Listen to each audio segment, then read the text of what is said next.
So what were we doing in the warehouse during this time? Started the walkout pledge, and people were kind of getting spooked of managers, and managers were kind of trying to flex on us. We put the two biggest bullies of managers, we put their faces on those wanted posters and put them all over the warehouse. So, Alan, do you wanna talk about how the campaign kind of proceeded in the warehouse after that?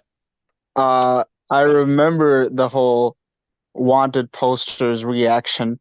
They went crazy. They told KBS to immediately mop them all up, but I'm pretty sure everybody saw those posters. Those were probably the greatest signaling of something big was going to happen. Let's paint a But picture for the audience for a second, just so we know who we're dealing with. okay, okay. We've got a few different managers who kind of play prominently in this whole thing, right? We got the managers whose faces we put on the wanted posters, Bob and Osiris. And then we've got Kelly. Who is Kelly? What do we want people to know about Kelly? She is the senior station manager. That is her full title. She is the person, if you go into your job title, your profile, you'll see the little hierarchy there. You have your operations manager, and then you have your senior station manager. You have either Brendan or Kelly, but Kelly is really the one who runs the show at DBK4. She is the main head honcho that reports right back to Amazon, and she is the one who will fight us the most. And she'll do it with the biggest smile on her face. It's the She She'll has biggest. the also PR talk to you smile. like a 5-year-old. She does talk to you like a 5 year old, but I feel like that's because they make her talk to you like a 5 year old. So they've got to do their union busting with a really big smile on their face.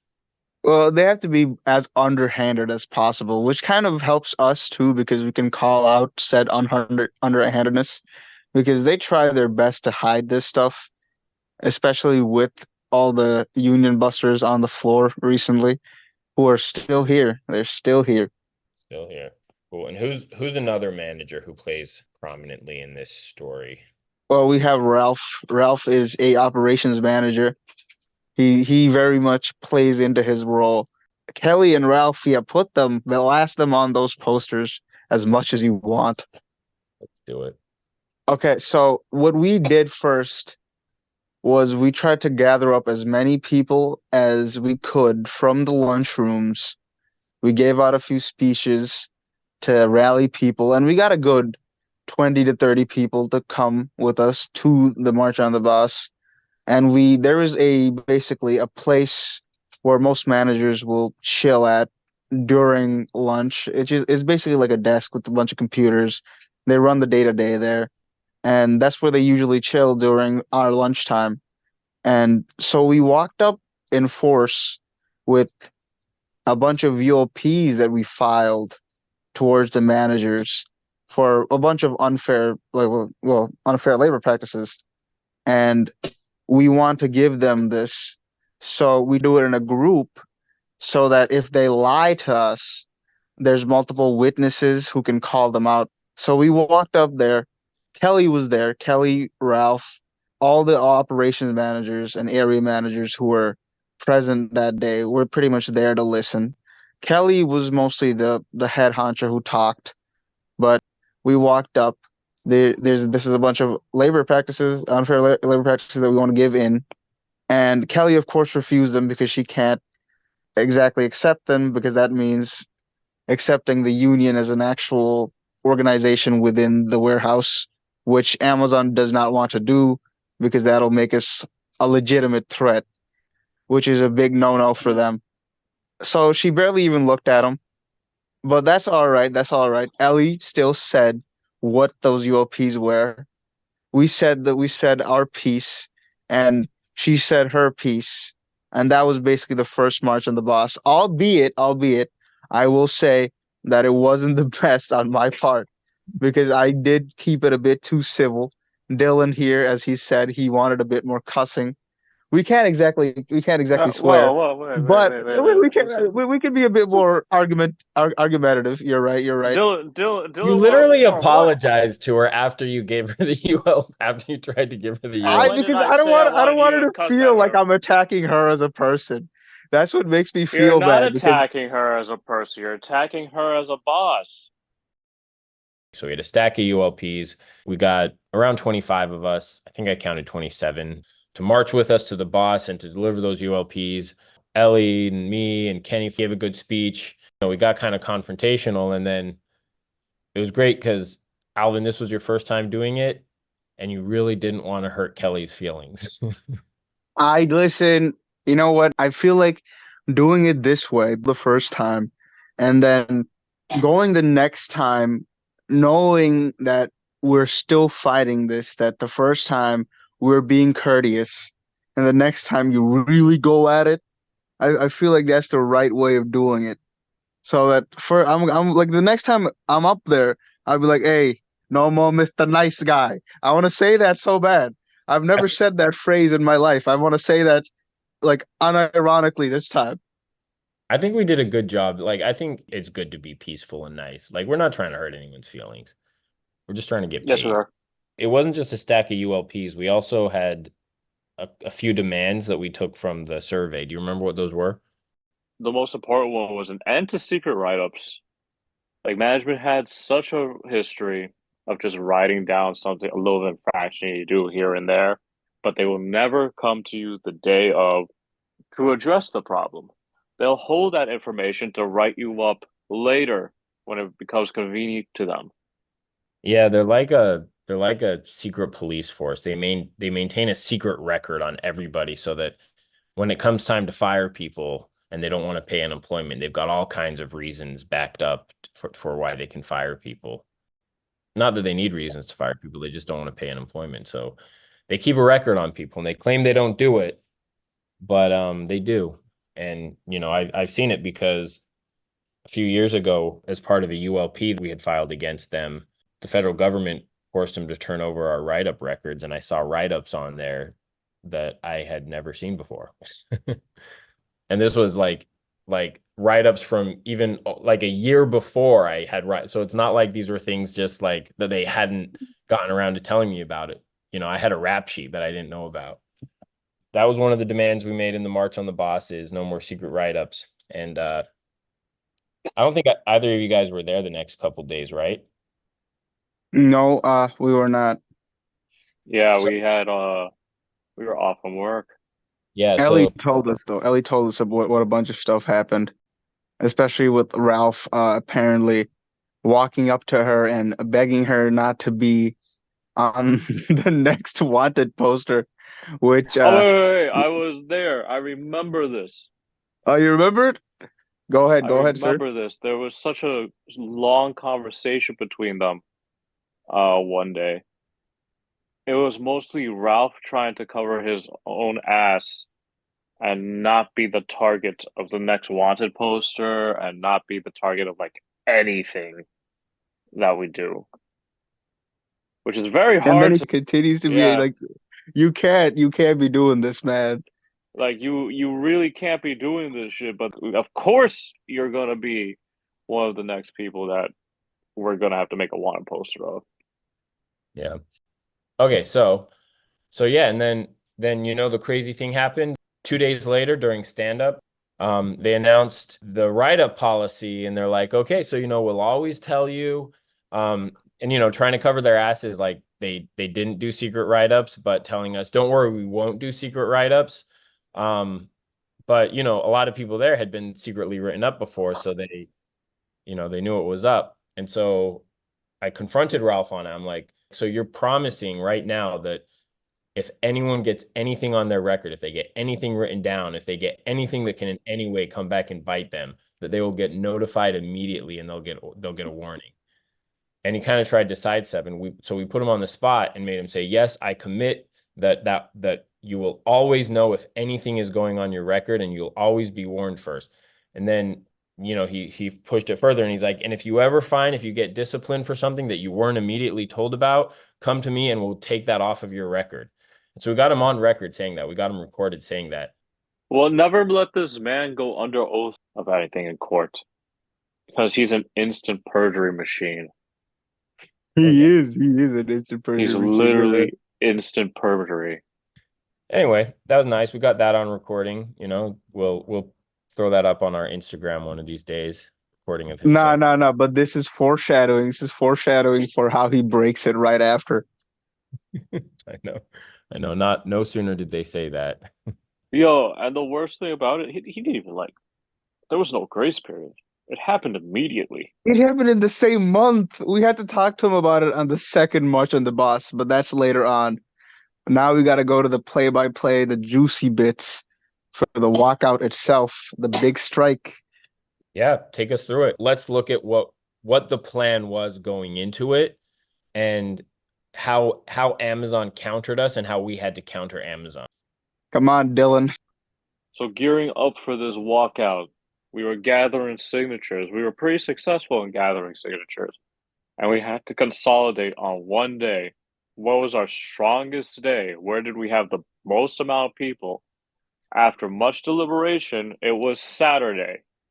We had about 55 people who worked on that day who had committed, who had signed our walkout pledge and had pledged to walk out with us.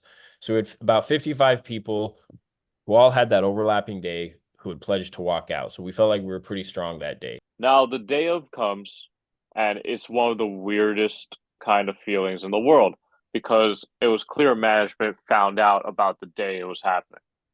It was super clear because during peak, we actually had 70K to process. That's unheard of. That's so low.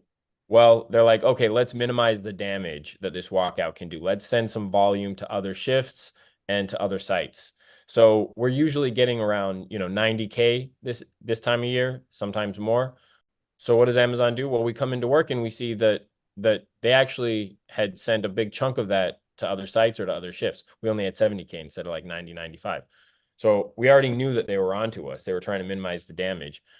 So what's the next thing they did? Well, actually, this was even before that. They sent out crazy amounts of VTO, voluntary time off.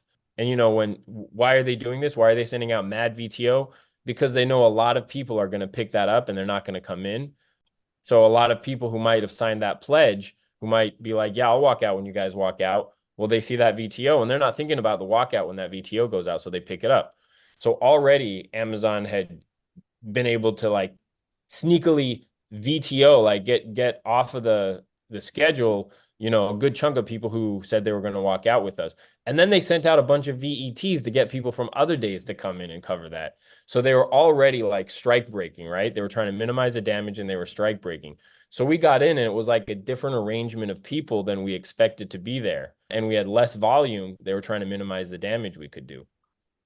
What's the third thing that they did? We need to bring in the fact that what they did with the whole staggering our breaks, because we do have breaks at the end after all the other breaks, the very end at 8 o'clock. Around then, we all have our breaks for 15 minutes basically, and usually it's at 8:45. And inbound, the people who load the packages and the people who pick up the packages, pick the buffer, they both get their break around the same time at 8:45. But on this day particularly, inbound ended way earlier, and we went to break at 8:15-ish, which is very, very unheard of. We never finished that early, especially during peak. 8:15 is crazy. So I go to break, and surprise, no one's there because inbound is the smallest team.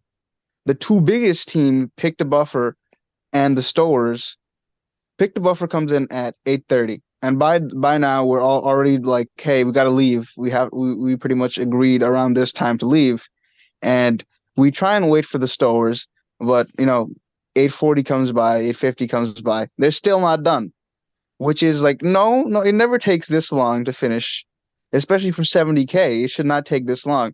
So around then we start realizing, oh, I get this is they're trying this tactic where they're trying to divide every section of labor. Basically, they're keeping the stores back so they can't come in and join in on this, because the stores are easily the highest amount of actual workers. They're usually the people who have the most around the entire warehouse. They have, I'd say, around 40 to 50 people who just stow, And that's a lot of people who could have joined, even from 50, even like 10 or 20 people could have joined, but just never met them. We just never talked to them at all.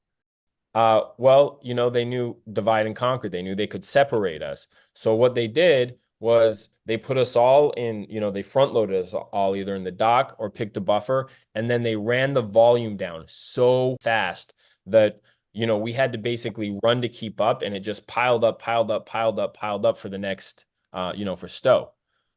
So what does that do? It meant that we finished early. The front half of the warehouse finished early, but the stow section, they had their work piled up. So they weren't going to be able to stow that, in time to get on to break with us.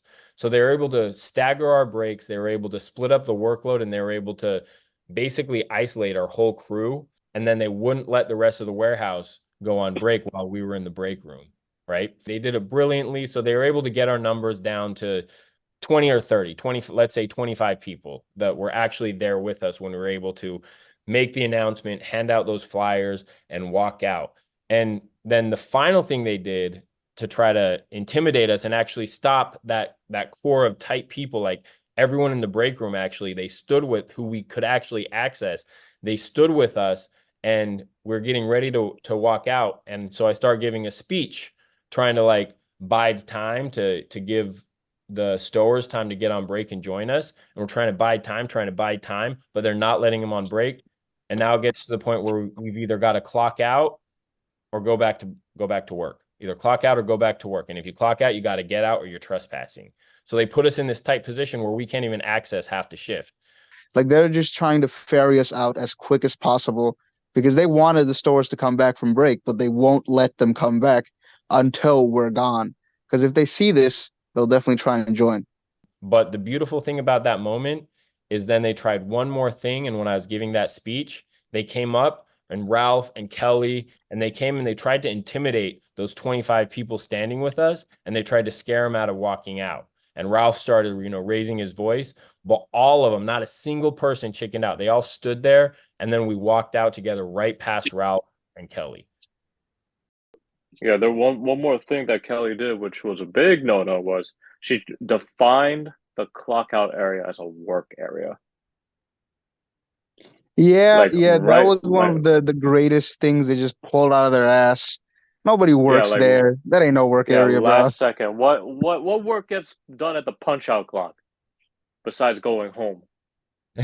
Yeah, they're like, you guys need to go back to work right now. And I'm like, we're not on the clock. And they're like, well, you're in a work area. And we're like, this is not a work area. Like the punch clock, not a work area. Give me a break. The fact that it's not in the little jail cell of a break room. Yes, their jail cell of a break room that's outlined by a blue tape.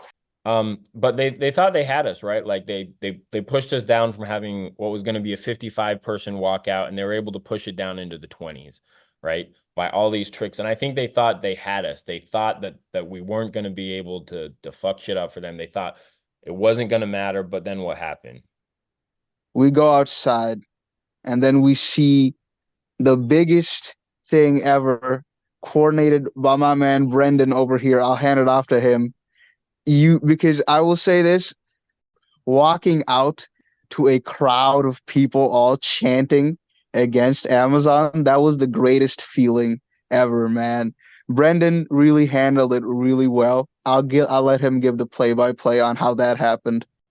Yeah, when y'all came out of the warehouse, I was there waiting as a driver. We had a couple other drivers out there showing support, including Carl. They actually formally terminated Carl's employment the day before the walkout, I guess trying to discourage him from participating. And yeah, when y'all came out, there was a crowd of at least 100 people, community supporters, primarily from Democratic Socialists of America, New York City, as well as some other political groups, and a lot of the supporters were unionized workers from various sectors. I know we had teachers, we had nurses, we had UPS drivers and warehouse workers. They're supporting us. And with all those people there in support, I mean, this is something that people always ask is how can I support Amazon unionization as an outsider? And these people did the ultimate thing you can do, which is show up on the day of an action and boost those numbers. Because, 25 people alone, it would have sent a pretty strong message that a big segment of the warehouse is not going to continue taking what they're giving us. But with those 100+ supporters backing us up, we were able to shut the warehouse down. No trucks going in, no trucks going out for 2.5 hours, I would say, maybe 3 hours almost. And that cost Amazon probably tens of thousands of dollars, making it, in response to their union busting that they have been doing. So, on top of all the money they paid out to their consultants to organize all the union busting, it costed them, probably tens of thousands of dollars for, delayed productivity or missed productivity on top of that. And that was all thanks to our supporters who obviously wouldn't be there supporting if it wasn't for us, leading the charge as the workers. Just to look at some of this play by play, we had these supporters, and it was such an incredible moment because we came out, and Brendan, you'd already gotten them picketing, right? They were already circling on the sidewalk, and already vans couldn't get out. So already the launch pad was essentially paralyzed. And y'all had your signs, you were cheering us on. Felt great to walk out there, and we joined the picket with you guys. We circled it and we circled, and all the managers came out and they tried to figure out what are they going to do. They can't run the launch pad, vans can't get out. The drivers are just sitting there, all loaded up, ready to go, and they can't move. They can't budge. And it goes on like this for hours. At a certain point, then management plays their next trick, because I think they didn't expect, they thought they were going to push our numbers down to 25 and they'd still be able to get all those packages out. What they didn't expect was that we also had community support. We also had the solidarity of other union members, other workers who came and helped make sure that Amazon's tricks weren't going to actually detract from our power too much. So we were still able to shut the warehouse down. Maybe not in the ideal way where we had everyone in the inside walk out, but we were still able to not let anything out. And then their next play on that was, you could tell they were completely dumbfounded. They didn't know what the hell hit them. Kelly was pissed. Ralph was pissed. They had all their whole team of union busters standing there trying to figure out what to do. And then they pulled their next trick. They started telling the drivers who were showing up to work for the next waves, you can't go. The union's costing you money. Work's canceled today. Don't even clock in, go home. And these are a lot of people who, these are people who commuted an hour and a half from the Bronx to get here. And then they show up to work and their boss is like, don't even clock in, go home. And they try to spin it on us and be like, these people, they're not letting you work. They're not letting you work. And so we had a decision to make. Number one, Amazon is breaking the law by doing that. That's wage theft. And it's also in retaliation for union activity. So they're clearly breaking the law, but we're not going to tell these drivers, join us in court, because a lot of these drivers, they had never talked to the union before. We had not had the opportunity to organize these drivers into it and to tell them what was up until they showed up and Amazon was telling them go home without pay. So, we did make the decision to pull the picket line and let the wave out in exchange for Amazon letting those drivers in and letting them clock in, right? So, yeah, we made the decision that we don't want to turn the drivers against us. We don't want to cost anyone pay. And it turns out those drivers thanked us, and a lot of them thanked us and came up and talked to us afterwards and became interested in the union.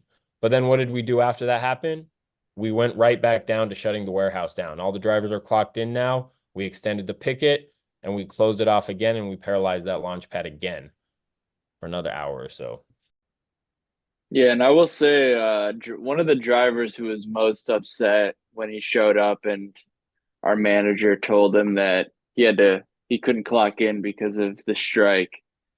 I actually bumped into him a few days after, and he told me that later that day he had gotten like a crazy route, and they force us to walk up to the third floor if the customer wants the package delivered to their front door and they live on the third floor. And he was thinking that day, like, man, I should have stayed with them and I should have just went on strike with them because what they got me doing is bullshit and we don't get paid enough.